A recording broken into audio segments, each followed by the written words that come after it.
सर्वसामान्यांच्या हक्काचा आवाज जागर जनस्थान।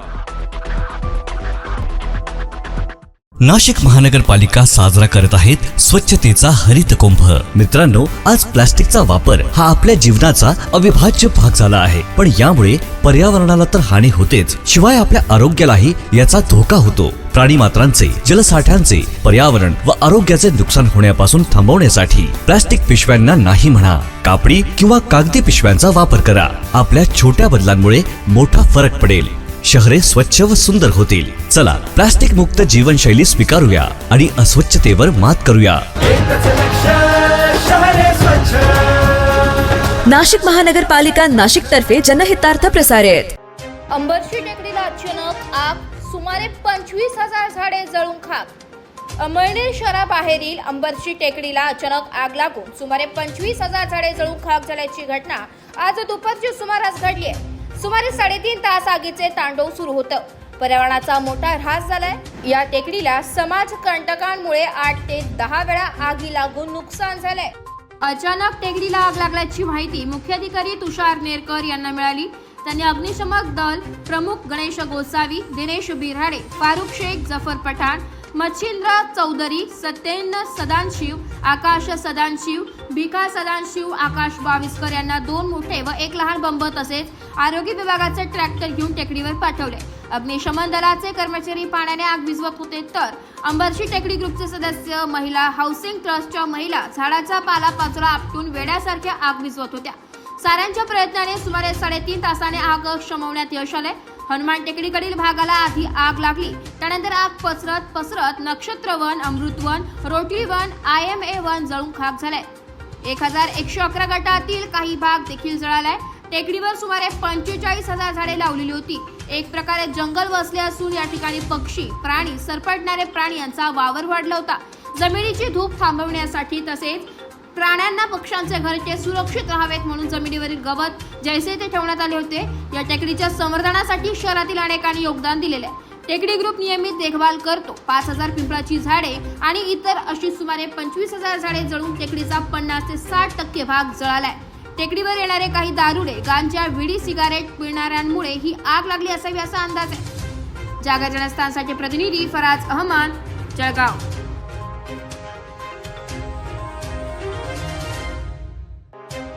खासदार रामलाल सुमन यांच्यावर कारवाईच्या मागणीसाठी जळगावात राष्ट्रीय राजपूत करणी सेवा आक्रमक।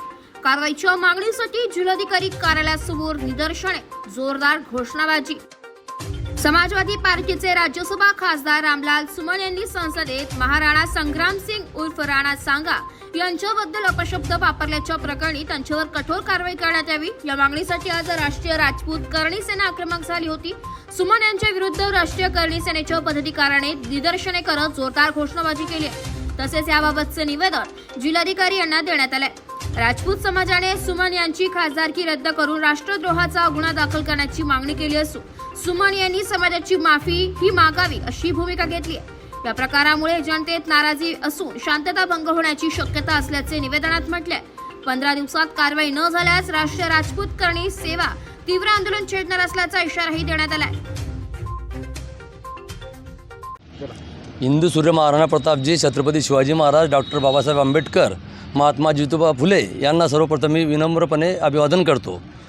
गेल्या काही दिवसापूर्वी समाजवादी पार्टीचे खासदार रामलाल सुमन यांनी तोंडात शेण घालून आमचं दैवत हिंदू सूर्य महाराणा प्रतापजी यांचे आजोबा संग्रामसिंग उर्फ राणा सांगा, त्यांना आम्ही राणा सांगा म्हणून त्यांचं पूजन करतो, अशा वीर योद्धाला अत्यंत अभद्र शब्दाने त्यांनी राज्यसभेमध्ये घोर अपमान केला। त्याबद्दल आमच्या राष्ट्रीय करणी सेना जळगाव जिल्हा व महिला भगिनी यांनी अत्यंत तीव्र आंदोलन छेडण्याचे नियोजन केलेले आहे।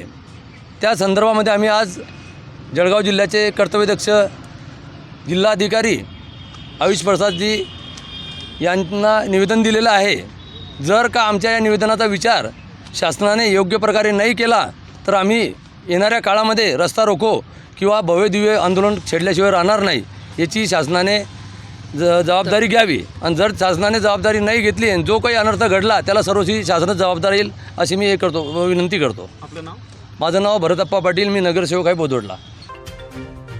जागर जनस्थानसाठी प्रतिनिधी फराज अहमद, जळगाव. सर्वसामान्यांच्या हक्काचा आवाज जागर जनस्थान. जळगावच्या चाळीसगाव येथील कन्नड घाटाच्या पायथ्याशी पिकअप वाहनाचा भीषण अपघात झालाय. या भीषण अपघातात 3 प्रवासी जागीच ठार तर 5 प्रवासी गंभीर तर इतर 7 ते 10 जण किरकोळ जखमी झाल्याची प्राथमिक माहिती समोर आली आहे. अपघातातील जखमी व मयत देवदर्शनासाठी गेले होते. तसेच ते पातोंडा गावातील एकाच परिवारातील सदस्य असल्याची माहिती देखील समोर येत आहे. मयतांमध्ये 2 पुरुष आणि एका महिलेचा समावेश आहे. छत्रपती संभाजीनगरकडून चाळीसगावकडे येत असताना पिकअप चालकाचा गाडीवरील ताबा सुटला आणि वाहन वळणावरील कठड्याला जोरदार धडकले. या अपघातात 3 जण जागीच ठार झाल्याची प्राथमिक माहिती मिळत आहे. 5 जण गंभीर जखमी असून इतर 7 ते 10 जण किरकोळ जखमी आहे. अपघाताची माहिती मिळताच चाळीसगाव पोलीस आणि ग्रामीण रुग्णालयाचे कर्मचारी घटनास्थळी पोहोचले.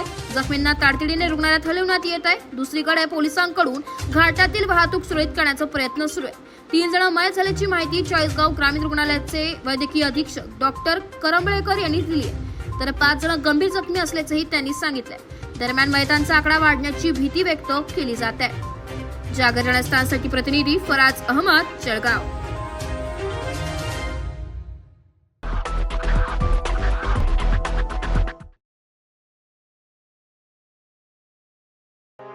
धुळे शहरातील नागरिकांची फसवणूक, कचरा जमा करण्यासाठी धुळे महानगरपालिका आता आजपासून प्रत्येक घरातून प्रत्येक महिन्याला 50 ते 100 रुपये कर घेणार आहे. या विरोधामध्ये तो आदेश रद्द करण्यासाठी राष्ट्रवादी काँग्रेस पार्टी शरदचंद्रजी पवार पक्षाचे शहर जिल्हाध्यक्ष रणजित राजे भोसले यांच्या नेतृत्वाखाली आंदोलन करून शिष्टमंडळाने अतिरिक्त आयुक्त यांची भेट घेऊन निवेदन दिले. महाराष्ट्रातील युती सरकारने निवडणुकीच्या काळामध्ये लोकांची दिशाभूल करून मत मिळवले आणि आता सत्तेत आल्यावर आपले खरे रंग दाखवू लागले. एकूण 79 घंटागाड्यांपैकी फक्त 22 घंटागाडी दररोज काम करीत आहे. करोडो रुपयाचा स्वच्छता कचऱ्याचा ठेका देऊन अधिकारी, कर्मचारी, ठेकेदार मालामाल झालेले आहेत. पक्षाने निषेध अशा पद्धतीची मागणी केली आहे. जर महानगरपालिका मनमानी पद्धतीने वेगवेगळ्या नावाखाली कर वसूल करत असेल तर याविरुद्ध तीव्र स्वरूपाचं आंदोलन करण्यात येईल असा इशारा पक्षाच्या वतीने देण्यात आलाय. यावेळी राष्ट्रवादी काँग्रेस पक्षाचे रणजित राजे भोसले, नंदूभाऊ यलमामे, जोसेफ अण्णा मलबारी, राजेंद्र सोलंकी, यशवंत पाटील, राजेंद्र डोमाळे, भिकानेरकर, राजू मशाल, युसुफ शेख, समद शेख, रामेश्वर साबळे, उजेर शेख, अमीन शेख, कल्पेश मगर, मंगलदास वाघ, सोनूभाऊ घारू, सुनील अहिरराव, भटू पाटील, दीपक देवरे, राजूभाऊ चौधरी, युनुस शेख, भूषण पाटील व इतर पदाधिकारी, कार्यकर्ते मोठ्या संख्येने उपस्थित होते. नागरिकांकडून स्वतंत्र कचरा संकलनाचा टॅक्स आकारण्याचा निर्णय घेतला आहे. या संदर्भामध्ये आम्ही त्या टॅक्सचा विरोध करतोय. आम्ही या धुळे शहरातील नागरिक दर वर्षाला मालमत्ता कर, घरपट्टी, पाणीपट्टी रेग्युलर भरतो. याच्यामध्ये विशेष स्वच्छता कर आहे, मल निस्सारण कर आहे, मल प्रवाह कर आहे. असे विविध कर असताना सुद्धा 1 एप्रिलपासून धुळे शहरातील नागरिकांकडून या ठिकाणी कचरा संकलन कर आकारण्याचा निर्णय घेत आहे. ही जनतेची पिळवणूक आहे, ही जनतेवर अन्याय आहे. धुळेकर जनता अतिशय नियमाने घरपट्टी आणि पाणीपट्टी भरत असतं. या व्यतिरिक्त सुद्धा त्यांना कुठे आम्हाला अपेक्षा होती की 56 कोटी रुपये वसूल केल्यानंतर महानगरपालिका चांगला निर्णय जनतेसाठी घेईल, पण जनतेला एप्रिल फूल करण्याचं काम या ठिकाणी या महानगरपालिकेने सरकारने घेतलेलं आहे. आम्हाला सांगावं असं वाटतं की ज्या देशाच्या, देवाच्या आणि धर्माच्या नावावर हे सरकार निवडून आलं, त्या सरकारने धुळे शहरातील जेवढे मंदिरं आहेत, धार्मिक संस्था आहेत, त्यांच्याकडून सुद्धा 90 रुपये ते 120 रुपये दरमहा स्वच्छता कर आकारण्याचा निर्णय घेतलेला आहे. ही अतिशय चुकीची आणि काय पद्धत आहे. या संदर्भामध्ये आम्ही ॲडिशनल आयुक्त यांची भेट घेऊन आणि निवेदन दिले की तात्काळ हा जो कर आहे हा रद्द करण्यात यावा. जर हा रद्द केला नाही तर राष्ट्रवादी काँग्रेस पक्ष शरदचंद्रजी पवार पक्षाच्या वतीने आम्ही तीव्र स्वरूपाचं आंदोलन करू असं या ठिकाणी इशारा दिलेला. जागर जनस्थानसाठी प्रतिनिधी रूपक बिरारी, धुळे.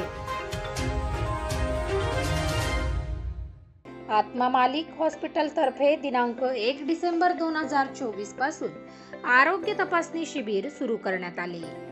या शिबिरात रुग्णांसाठी अनेक प्रकारच्या तपासण्या आणि उपचार हे सवलतीच्या दरात उपलब्ध आहे.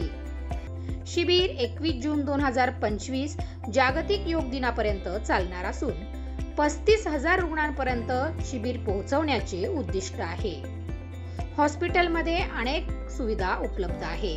तसेच एक्स-रे, सिटी स्कॅन, सोनोग्राफी, 4 अत्याधुनिक operation theatre, cath lab, dialysis machine, फुफ्फुस, मेंदू, किडनी व हृदयविकारासंबंधी सर्व सुविधा हॉस्पिटलमध्ये उपलब्ध आहे. 100 खाटांचे मल्टी स्पेशालिटी हॉस्पिटल. या सर्व गोष्टींचा नागरिकांनी या संधीचा लाभ घ्यावा असे आवाहन धुळे शहरात सायंकाळच्या सुमारास अचानक वादळी वाऱ्यासह मुसळधार पावसाला सुरुवात झाली आहे. अचानक सुरू झालेल्या पावसामुळे नागरिकांची चांगलीच धावपळ उडाली होती.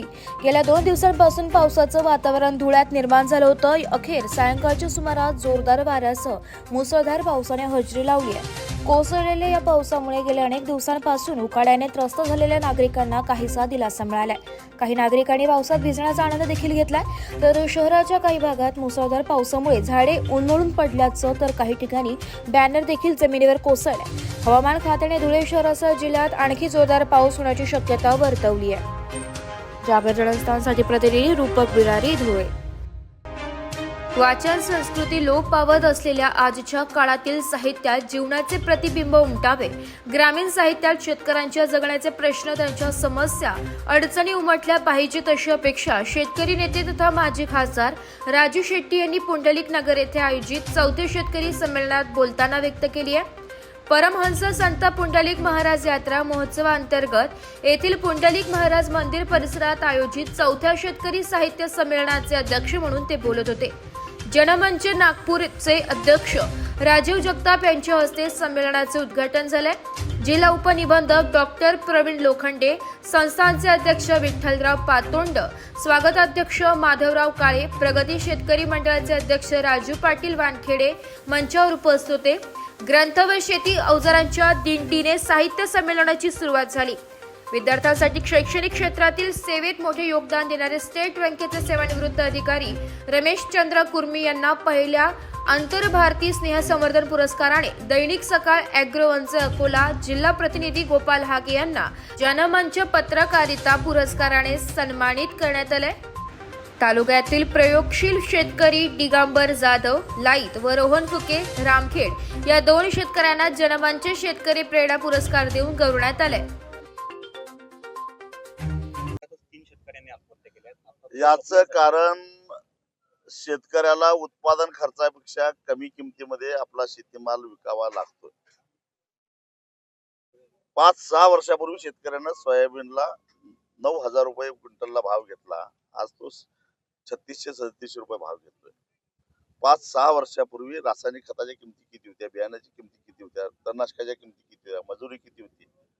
म्हणजे एका बाजूला उत्पादन खर्च प्रचंड वाढत चाललेला आहे, दुसऱ्या बाजूला बाजारामध्ये शेतीमाल विकून पैसा कमी यायला लागलेला आहे.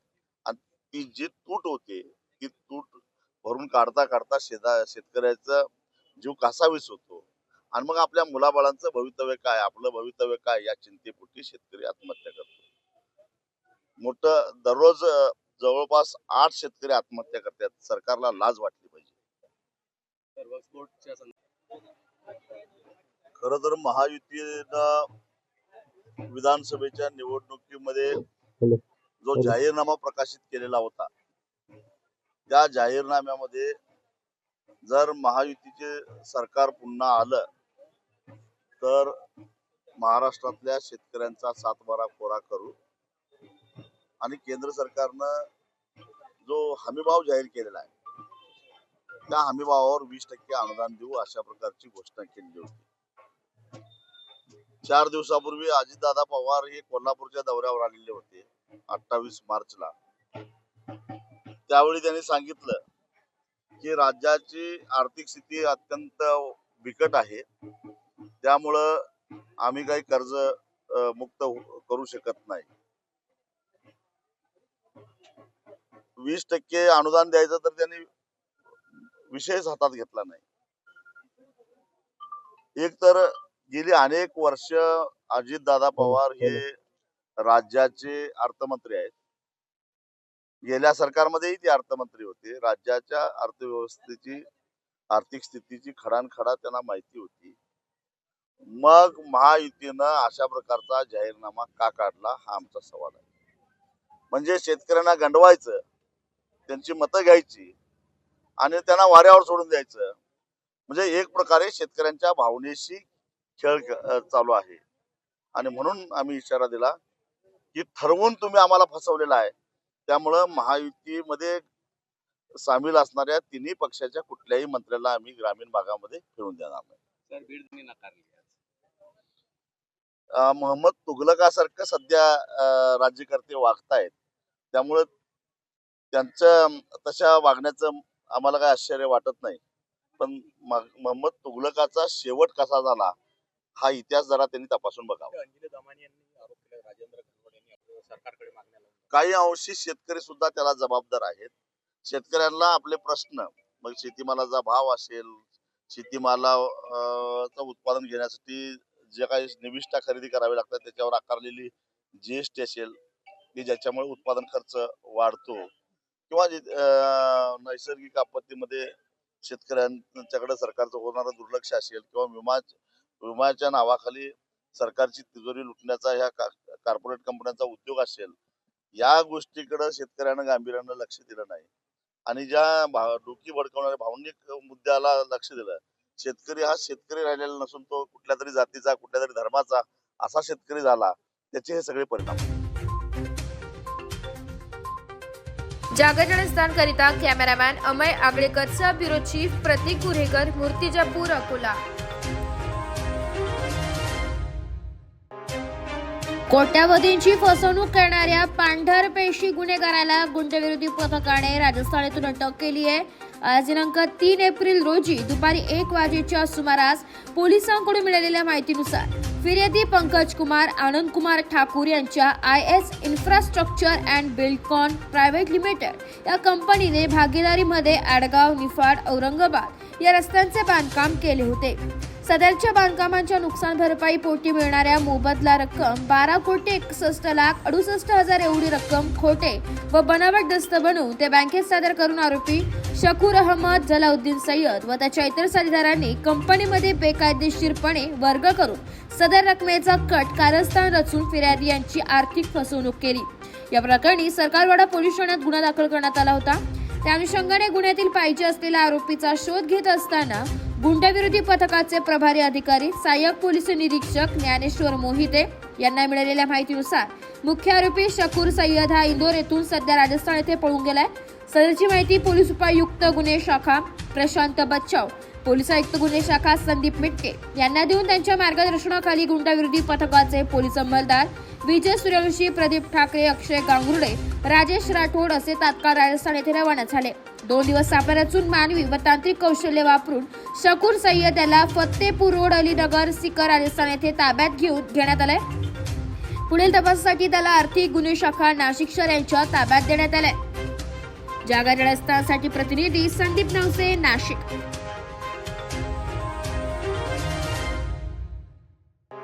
लिंबू महागले. हैदराबाद, सोलापूर, चाळीसगावच्या लिंबूची आवक.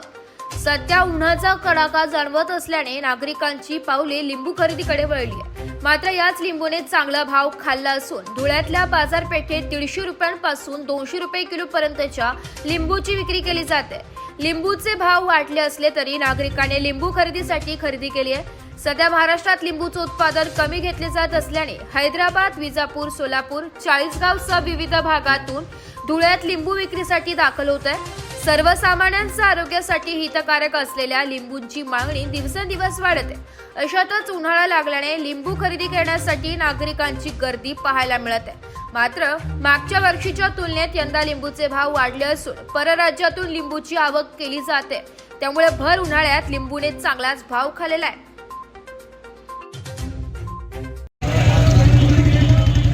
नाम फारूक बागवान, पाँच कंदील, भारत लाइट हाउस, और माल हैदराबाद से आ रहा 150 रुपये किलो का, बीजापुर से भी आ रहा 150 रुपये किलो, खरीदी 200 रुपये बेच रहे.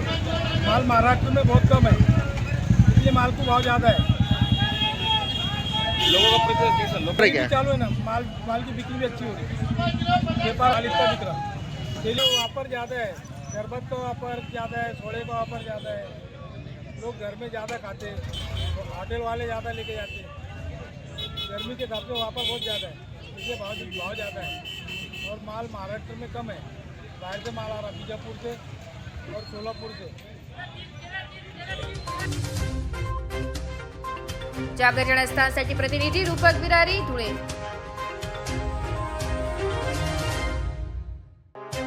राहुरी शहरामध्ये श्री छत्रपती शिवाजी महाराज यांच्या अर्धाकृती पुतळ्याची विटंबना तसेच राहुरी शहरामध्ये कायदा हातात घेऊन धुळगूस घालणाऱ्यांवर कायदेशीर कार्यवाही होण्याबाबत त्याचप्रमाणे झालेल्या विटंबनेच्या घटनेचा निषेध नोंदविण्यासाठी Republican Party of India Athawale गटाच्या वतीने राहुरी पोलीस स्टेशन येथे पोलीस निरीक्षक संजय ठेंगे यांना आरपीआयच्या वतीने निवेदन देण्यात आले. राहुरी शहरामध्ये छत्रपती शिवाजी महाराज यांच्या पुतळ्याची विटंबना झाल्यानंतर दगडफेक, वाहनांची तोडफोड, जातीय संघर्ष निर्माण होईल अशी घोषणाबाजी, 3 तास रास्ता रोको, टायर जाळणे, जनतेला मारहाण करणे, बाटल्या फोडणे, झेंडा फाडणे, दुकाने बंद करण्यास भाग पाडणे, दंगल घडवण्याचा उद्देशाने दहशत निर्माण करणे, पोलीस अधिकाऱ्याला धक्काबुक्की करणे, पोलिसांना शिवीगाळ करणे, धार्मिकतेच्या नावाखाली दहशत निर्माण करणे या घडलेल्या प्रकाराबाबत कायदेशीर कारवाई करावी असे दिलेल्या निवेदनात नमूद करण्यात आले. छत्रपती शिवाजी महाराजांची विटंबना करणाऱ्यांना तात्काळ अटक करण्यात पोलीस प्रशासनाने योग्य ती कार्यवाही करणे व घडलेल्या प्रकरणाचा प्रमुख सूत्रधार शोधून त्यांच्यावरही कायदेशीर कार्यवाही करावी असे नमूद करून निवेदन देण्यासाठी आरपीआयचे तालुका अध्यक्ष विलास साळवे, प्रवीण लोखंडे, सुनील चांदणे, निलेश शिरसाट आदी कार्यकर्ते उपस्थित होते.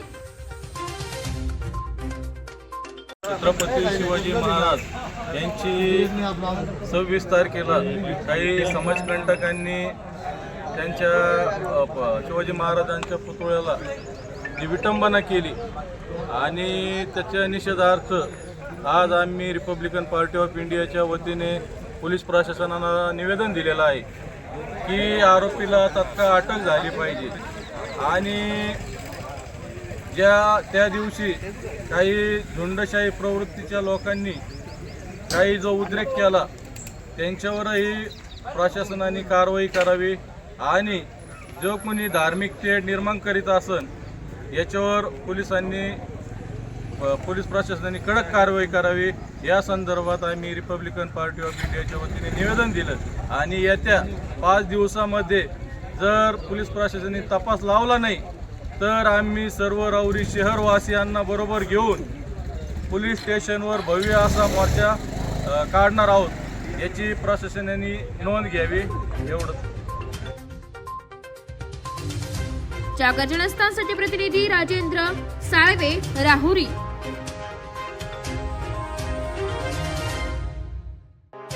वक्फ बोर्ड संशोधन बिल लोकसभेत पारित झाल्याने धुळ्यात जल्लोष.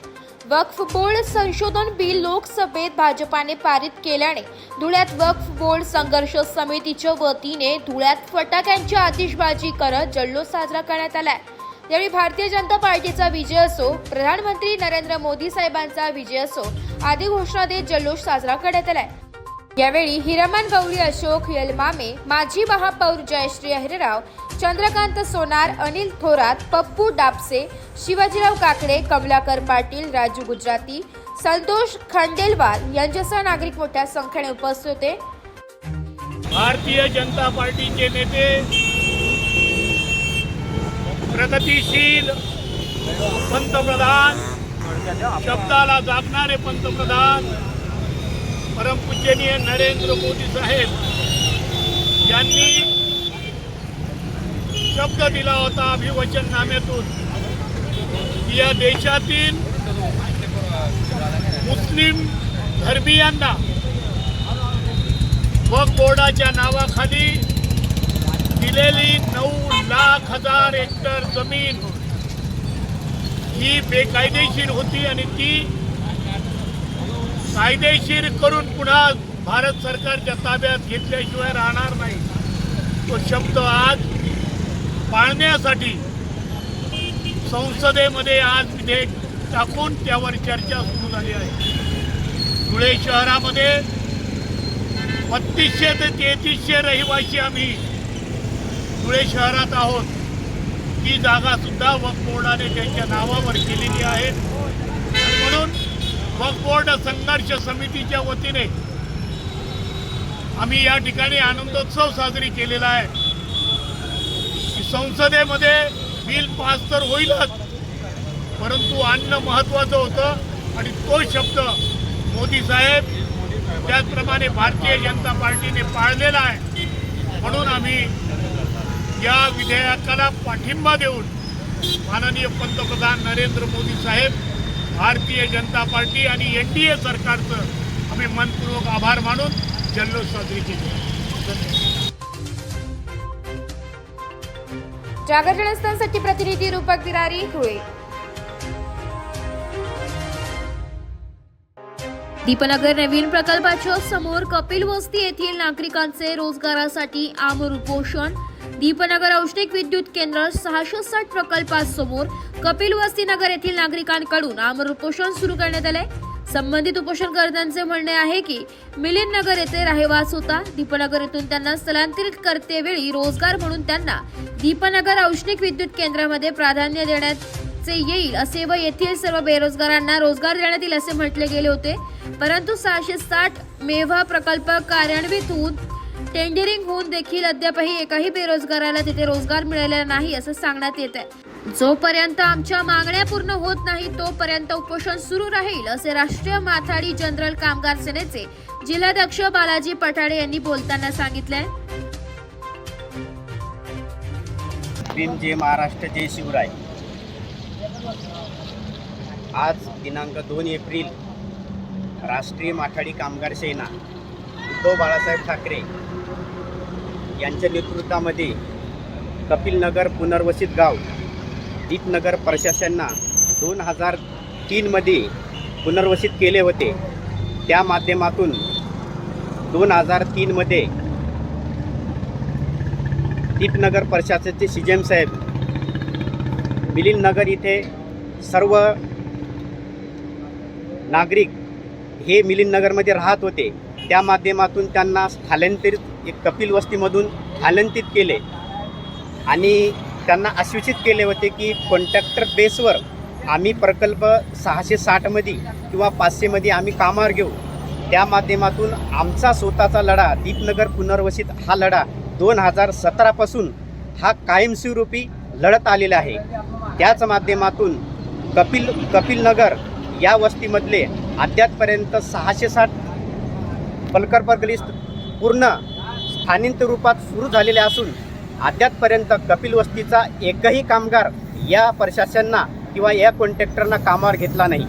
त्याच माध्यमातून दिनांक 27/3/2023 पासून अदानी साहेबांच्या नेतृत्वामध्ये अनेक स्वरूपाने मी त्यांना लेटर आणि पत्र व्यवहार करत होतो, पण त्या माध्यमातून आतापर्यंत कुठल्याही प्रकारची त्यांना आमच्याशी चर्चा न करता हा पाऊल पुनर्वसित कपिलनगरमधून बेरोजगार आणि कॉन्ट्रॅक्टर बेसवर कामाला लावण्यासाठी आम्ही हा लढा उचललेला आहे. जय भीम, जय महाराष्ट्र, जय शिवराय. तुमचा लढा पूर्ण होईपर्यंत तुम्ही आंदोलन सुरू ठेवणार का? हो, आमचा पूर्ण लढा होईपर्यंत आमचं आंदोलन सुरू ठेवणार आहे. आज जर दीपनगर प्रशासनानं CM साहेबांना काही बी दखल न घेता उद्याच्या दिवशी सर्व कामगारांची फॅमिलीसुद्धा आम्ही टेंटमध्ये बसण्याची आमची इच्छा आहे. जागर जनस्थानसाठी प्रतिनिधी सुमित निकम, भुसावळ. नाशिक महानगरपालिकेच्या सार्वजनिक आरोग्य विभागाच्या वतीने जाहीर आवाहन. गुइलेन बॅरे सिंड्रोम अर्थात GBS ला घाबरू नका, पण दक्षता घ्या. पाणी उकळून प्या. स्वच्छ आणि ताजे अन्न सेवन करा. शिजलेले व न शिजलेले अन्न एकत्रित ठेवू नका. लक्षात ठेवा, अचानक पायात किंवा हातात कमजोरी किंवा लकवा, चालताना त्रास किंवा अशक्तपणा, बऱ्याच दिवसांपासून डायरिया अशी लक्षणे आढळल्यास त्वरित डॉक्टरांचा सल्ला घ्यावा व तात्काळ उपचार सुरू करावा. सार्वजनिक आरोग्य विभाग, मनपा नाशिक द्वारे जनहितार्थ प्रसारित.